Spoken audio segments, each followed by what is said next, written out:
Yo, what is up everybody, and welcome back yet again to another daily update video. I hope you're having an amazing day.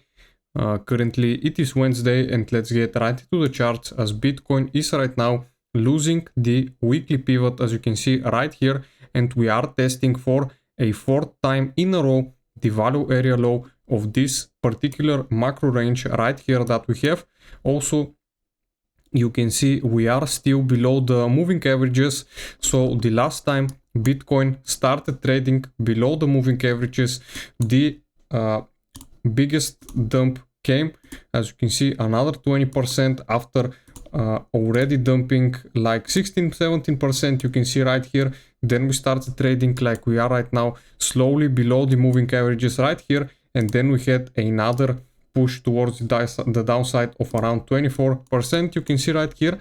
Now the interesting thing right here is that we had a capitulation of around 19%, and if we measure another 20% dump from the moving averages, you can see this takes us around 91k for Bitcoin.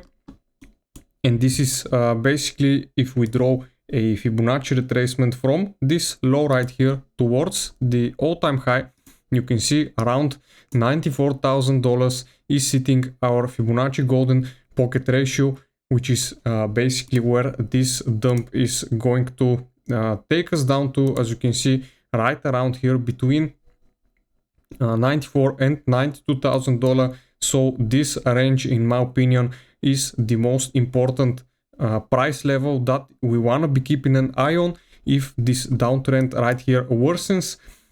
Basically, if we start moving like we started moving here, this is exactly where I am expecting for us to bounce from. Now why I am saying that is, if we draw back the last range, you can see if we ignore the wick right here and draw it from this second bottom at 52,000 towards the all-time high that we had at 109k right here, you can see price found perfect support at the 0618 at $74,500. It was basically the most accurate bounce if we look at it from here.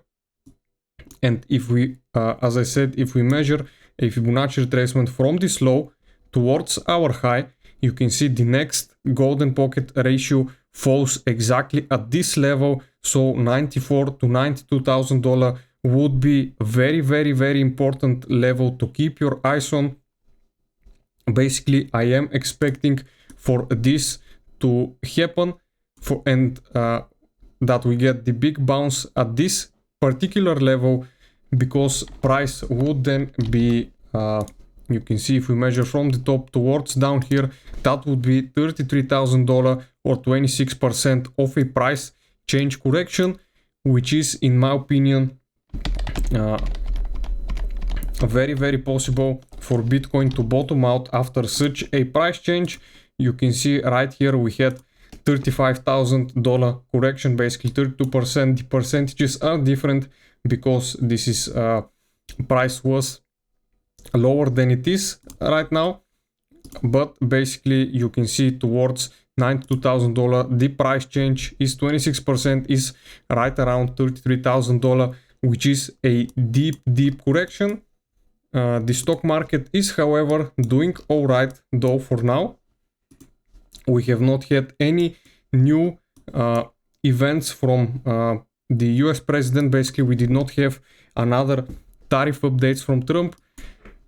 This is also very important for you to follow and for us to follow the stock market and those tariff news, since they are basically pushing the markets. They are giving this volatility. You can see right here, this is just after the China 100% tariff news announcement. The S&P absolutely tanked almost 4% to the downside, and this is where also Bitcoin had its capitulation event. The altcoins dropped very hard. Ethereum right now also trading, if we look on the hard time frame, starting to get back into the moving averages range. If we draw, let's draw a range, we are losing, you can see, after bouncing from the POC of this range right here, 4,290.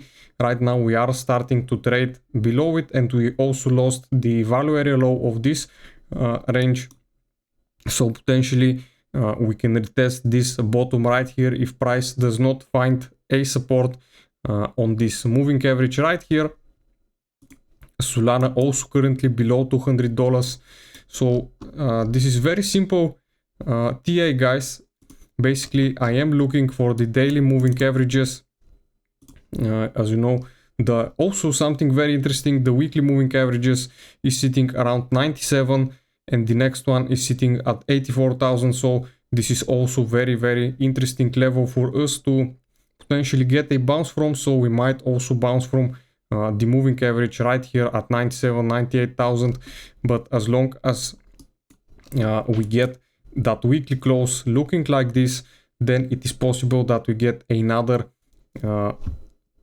push, basically another bearish week. So if buyers don't start stepping in now, basically today's Wednesday, if they don't start stepping in basically like Friday, or maybe we get some volatility and pump action happening during the weekend for us to push this weekly candle higher, then I would not be looking, this would not be looking good for a potential reversal. If you look at the liquidation heat map, you can see we don't have any liquidity sitting. As you can see, there is a hollow gap of liquidity. So in my opinion, price would potentially want to go lower for the liquidity towards the downside. If you look at on a bigger time frame scale, you can see we don't have, of course we do have above the all-time high liquidity, but most of the bigger liquidity is sitting at those levels right here that have not been taken out yet. So this is also something that I'm looking at for right now.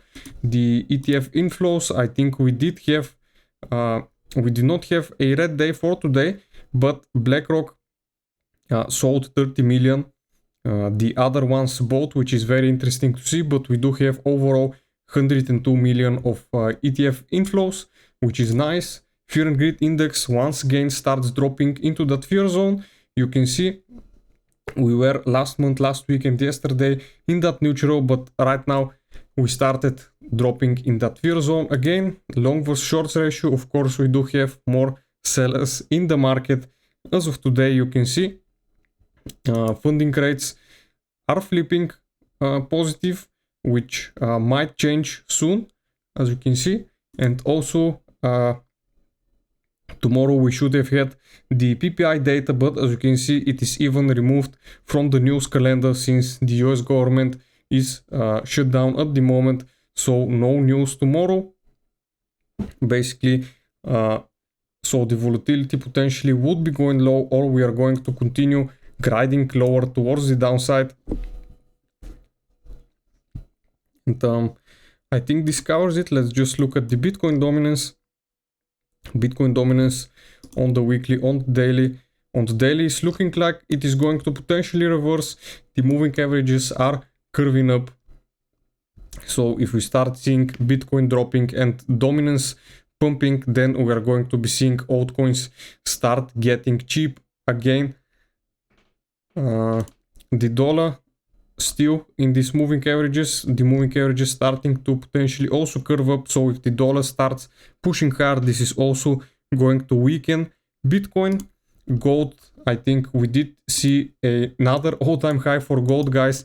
Yesterday it was just here from rejected from the weekly R3 back to the R2, and right now it has pushed another 3% towards the upside, making a all-time high of around $4,218.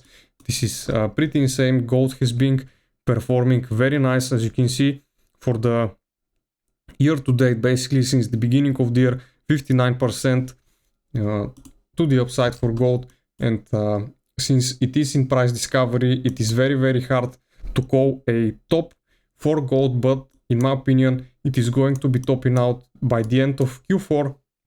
Basically when 2026 begins, I would be looking for potentially to